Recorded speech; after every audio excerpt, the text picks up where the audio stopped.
तेरी आंखों में जब मैंने अपने ख्वाबों को हकीकत बनते देखा,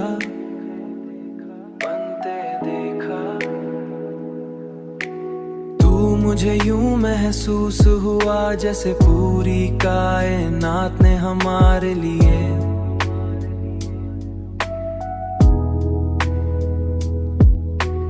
अपने उसूल बदल दिए हूँ और हर लम्हा हमेशा के लिए ठहर गया हो।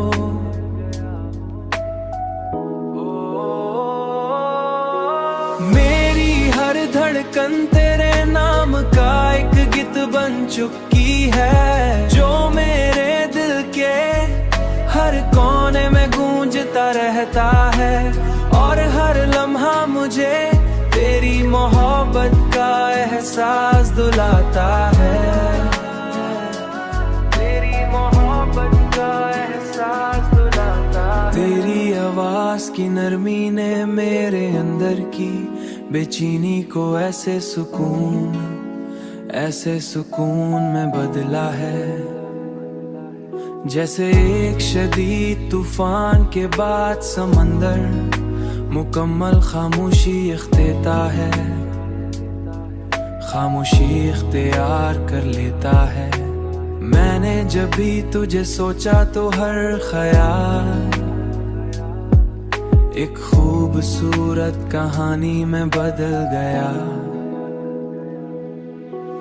मेरी हर ख्वाहिश ने तेरे साथ जीने का ख्वाब देखा है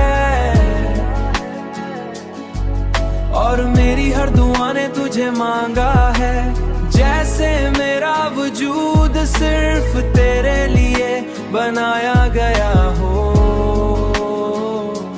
सिर्फ तेरे लिए बनाया गया हो। तेरी हंसी ने मेरे दिल के अंधेरों को ऐसे मिटा दिया है कि अब हर तरफ रोशनी ही रोशन, जिंदगी ने नया जन्म ले लिया। तेरी कुर्बत का असर ऐसा है कि हर लम्हा खास बन जाता है और हर एहसास पहले से ज्यादा गहरा और सच्चा महसूस होता है। तेरी मोहब्बत ने मुझे एक ऐसी दुनिया दी है जहाँ सिर्फ सुकून, खुशी और तुम